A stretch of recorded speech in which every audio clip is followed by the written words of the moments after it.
The Hofeleña Ancestral House is the residence of Manuel Severino Hofeleña and his family located in 5 de Noviembre Street, Silay, in the province of Negros Occidental, Philippines. The home was built by Hofeleña for his wife Gilda Ledesma Hajia, a former Miss Silay, and their 9 children.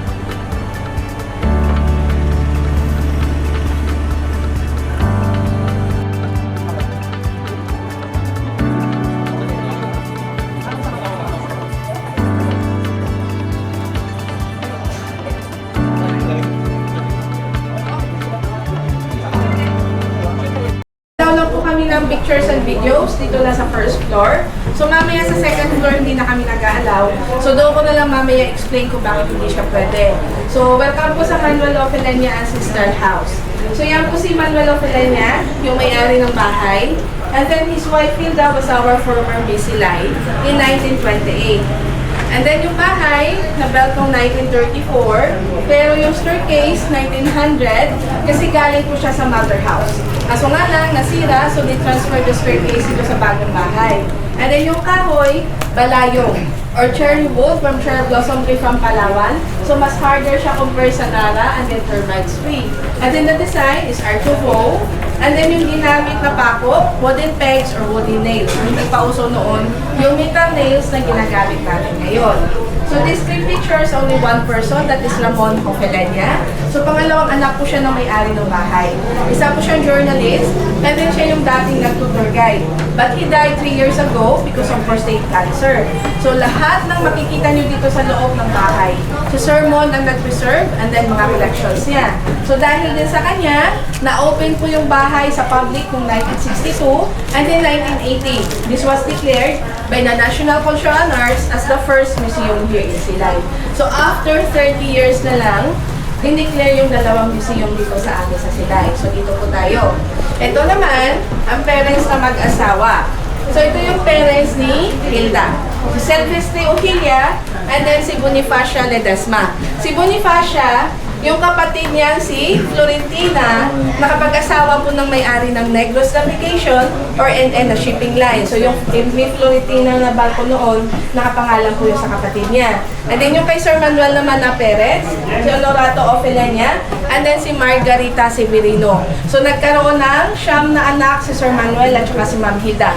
So 6 na babae, 3 lalaki. So ito yung mga individual pictures ng 9 na magkakapatid. Lahat po sila mga art enthusiast. So yung dalawang magkapatid na babae, pianist. Si Sir Mon, into theater, nandun sa dulo yung picture niya. Yung katabi niya, ballet dancer, si Ma'am Melly. Yung ikalima, isa siyang operatic singer. So siya po yung mother ni PJ, ni Jojo, at saka ni Dino Abiliana. So apo niya po si Carla Abiliana. So yung father ni Carla na si PJ, dito po lumaki sa bahay na to.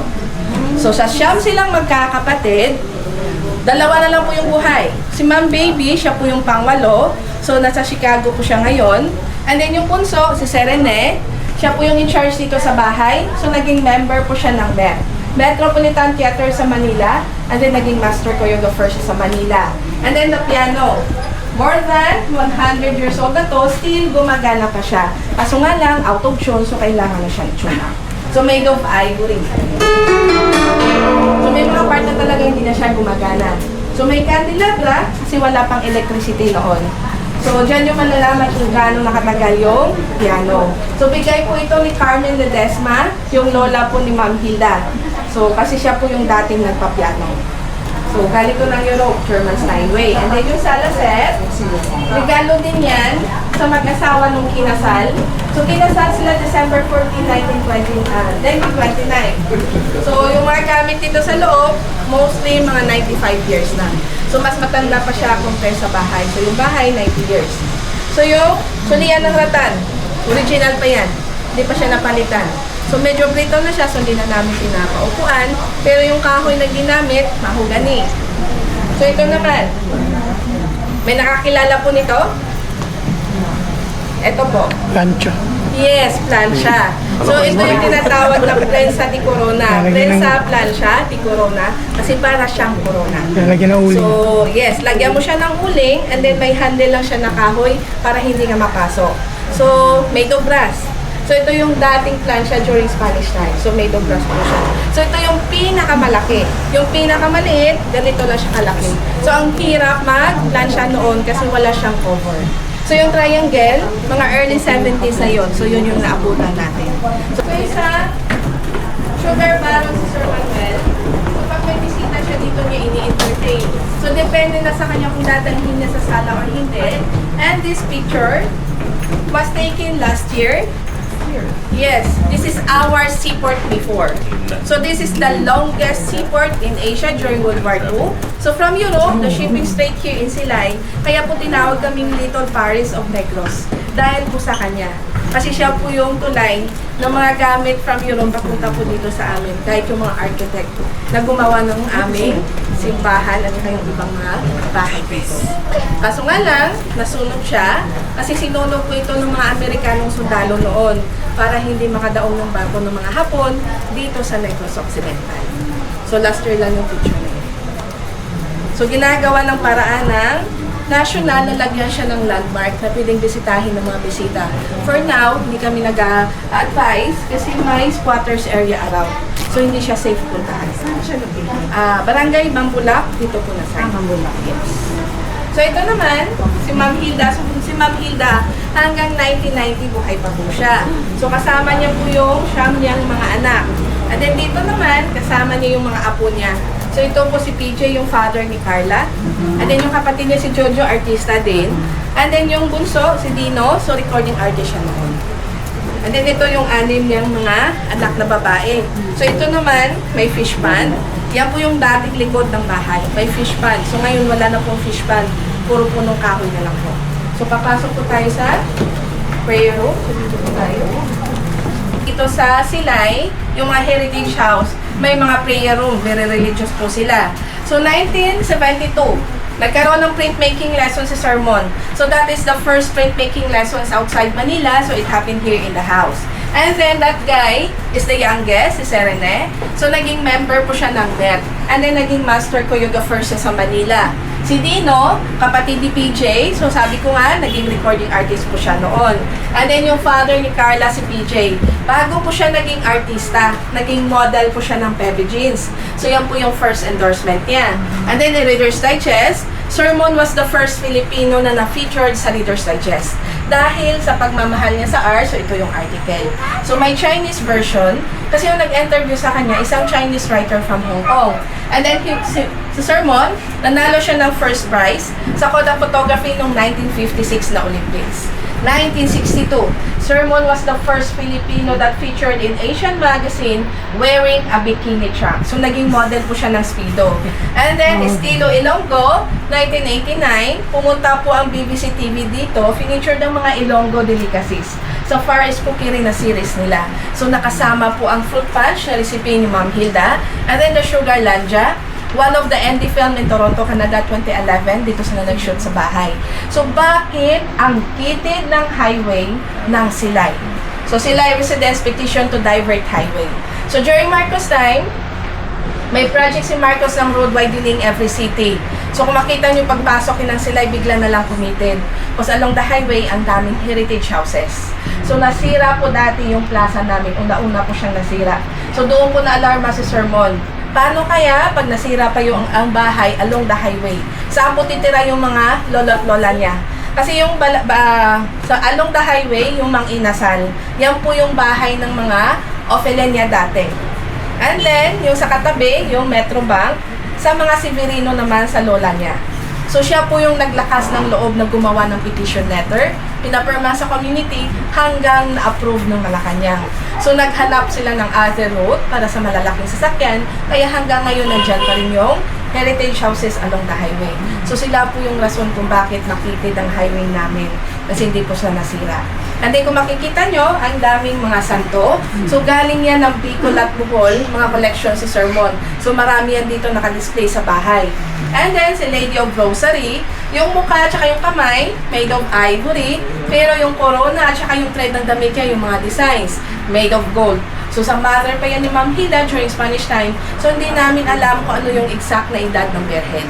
Original pa yung crystal at saka yung stamp. So papasok po tayo sa kwarto. So dito po tayo. So ito naman, yung kwarto ng isang anak, pero hanggang last year, may isang apo pa na nagstay dito sa museum. So ito yung ginamit niyang kwarto. And then yung mga gamit dito sa loob ng kwarto. This is the original na mga gamit sa master's bedroom. So kaso nga lang, yung master's bedroom, kinonvert ni Sir Mon ito a library. So dito na lang namin nilagay.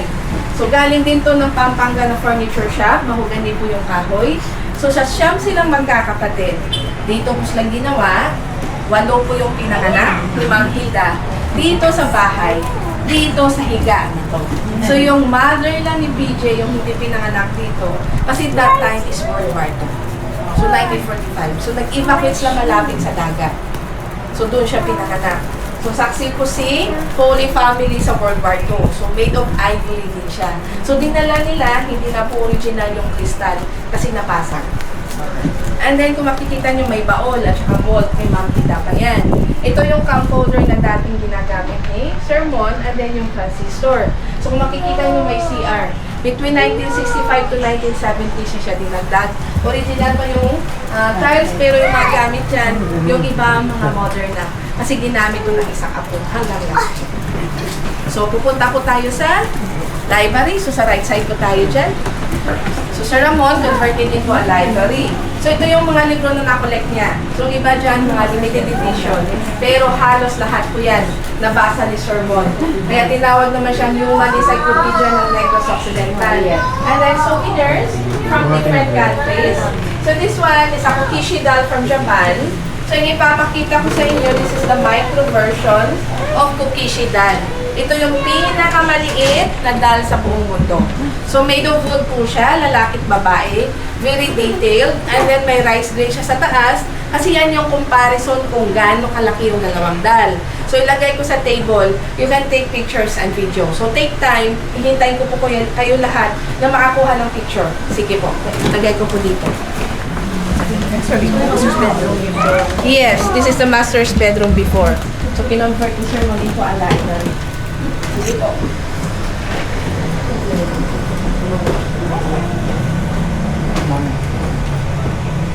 Time daw. Kasi marami po pang bakanting lote dito sa amin. So malawak po yung lupain nila dito sa amin. So, kaya nandito na po sila ngayon. And then this is the first pocketbook in the Philippines. This was sent by the US Embassy for the Americans of dito sa Pilipinas.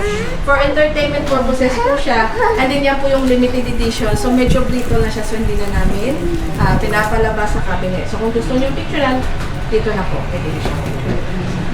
So hintayin ko po kayo matapos sa smallest doll. So pag hindi yun nakunan ng player, sabihin nyo na sa akin. Yung mga kayo.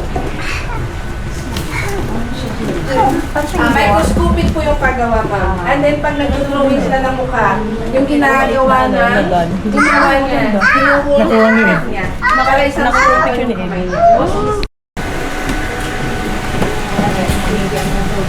Dito tayo. So ito naman yung dating dining area. So kung makikita nyo, dalawa po yung dining table. Kasi dati, ito lang po yung dining area. 6-seaters lang po yung dining table. So, iilan lang yung mga anak nila dati. So, kasya pa sila dito. And then, kung makikita nyo, may sungka. Kasi yung past time noon ng mga lolo't lola namin yung maglalaro ng sungka. So, nag-siyam na po sila magkakapatid. Hindi na po sila magkasya sa ganyang table. So, yung kitchen nila, ginawa nila dining area. So, yung dining table, adjustable po siya. Pwede nyo po siya i-compress dito para lumiin. Kaso nga lang hindi natin magawa kasi may glass sa taas. And then ito yung printmaker na ginamit ni Sir Mon sa printmaking lessons niya. So, gumagana pa siya. So, pwede nyo siyang gamitan ng kahoy, metal, or plastic. So, depende sa curves or design na gusto nyo gawin. So, sample lang po ito, mostly yung ginagamit kahoy. Kasi madali siyang ukitan. So, reverse po siya para siyang stop. So, lagyan mo siya ng ink. And then, ibalik natin dito, pero kailangan may papel kasi dyan mumulma yung design. And then, adjust the height para mapasok yung kahoy, saka siya i-press. So, ito na yung finished product na gawa ni Sir Mon noong 1971. 1/18, Ibig sabihin, 18th ang na-produce, ito yung first. So, mas mahal siya compare sa second up to 18th kasi wala pa siyang mga smudges o con diferensya. Pero, magkaiba po yung plate sa first product. Kasi dati, wala pang copyrights. So, sinisira nila yung plate para hindi makami ng. And then, the first TV that made here in Negros Occidental, yes, Vigo po yung brand, black and white. So, ginawa po ito ng mga Benedicto for the rural areas that there is no electricity. Kasi pwede siya sa battery na pa. AC/DC na din sa electricity, pero sa katagalan din na rin po siya gumagana. So, pag may TV, may stereo din. So, akay naman po yung brand. So, mga 70s din po ito. Pero hindi na po siya gumagana kasi wala na siyang needle, pero pwede pa siyang i-restore. Kasi may mga available pa na pyesa and then bumabalik yung mga pioneer ngayon. Side and side, speaker po yan. And then yung chopping board po sa dining table. Gawa po yan ni Napoleon Abueva. Yes, so national artist po natin. So may isang barangay dito sa amin, yung barangay in Halaran. They are the one who made the clay pot. So nag-organize si Sir Mo ng Clay Pot Festival. One of his friend, Napoleon Abueva, he invited. So he made the clay pots. We're going to see that on the second floor. Pero yung mga clay pots sa taas ng cabinets, that was made by the local and national artist friend of Sir Mon. Pero nakalimutan nilang lagyan ng signature. So hindi namin ma-recognize kung kanino mga gawa. Pero yung bar namin, yung barrel, they got that in galleon trade during Spanish time because of our seaport. And then inside the cabinet, yung may peasant words of place, that was hand-painted from Germany. Regalo din yan sa mag-asawa nung kinasal. And then yung sa ibaba, yung mga flowers po yung designs, from Czechoslovakia naman siya. Regalo din sa mag-asawa nung kinasal. So during World War II, it was not destroyed because they buried under the house. So very lucky lang ng bahay kasi mga high-ranks officials sa mga Hapon ang tumira dito, so talagang na-preserve ang bahay. So dito po tayo sa kabila. Yung sa kita naman, yung parador, or cabinet, or platera, from China. Chinaware naman po yan. So, eto, Qing and Ming Dynasty. So, ito yung sa baba. Ito po yung dating beer bottles. May pangalan lang siya na papel sa labas kung ano yung pangalan ng brand. Etong maliliit na jars, ginamit po yan ng mga crying ladies sa China. Yung mga hinahire sa funeral para umiyak. So, diyan po nila nilalagay ang luha. Kasi yan po yung basihan kung magkano po yung ibabayad sa crying ladies. Depende po sa dami ng luha. And then yung luha, inaalay nila sa altar. Still, may gumagawa pa sa China ng ganyan.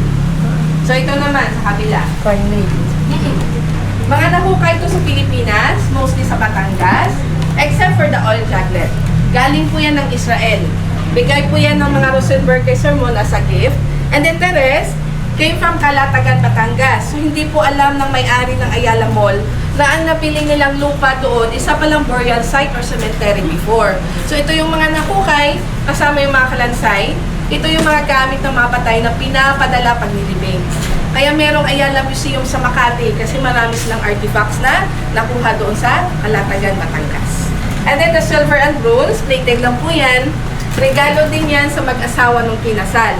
So halos lahat ng mga gamit dito sa bahay, regalo po sa mag-asawa nung kinasal.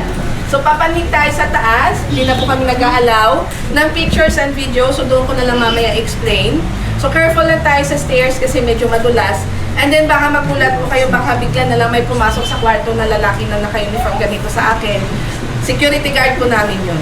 So, sinasabi ko na po, kasi may bisita kami dati, hindi kami sanay na may security guard kami sa taas. So, hindi na kami sinasabi na may guard kami sa taas. So, pumating kami sa taas, nagulat po siya kay Manong. Kasi naka-all black po si Manong. And then, masakit siguro yung lalamunan ni Manong. Yung pagsalita yan ng good morning, ma'am, medyo harsh. So, nagulat po siya, akala niya multo. Sabi niya, akala ko multo. Parati po si Manong na pagkamalang multo sa taas. So, taas po siya. Sige, panig mo tayo. Ma'am, ano yung jar? That jar was one, gawa po yan ng isa sa mga local artist dito sa inorganize ni Sir Mon sa Clay Pot Festival sa Barangay ng Halaran. So gawa po yan ni Lamberto Hechanova.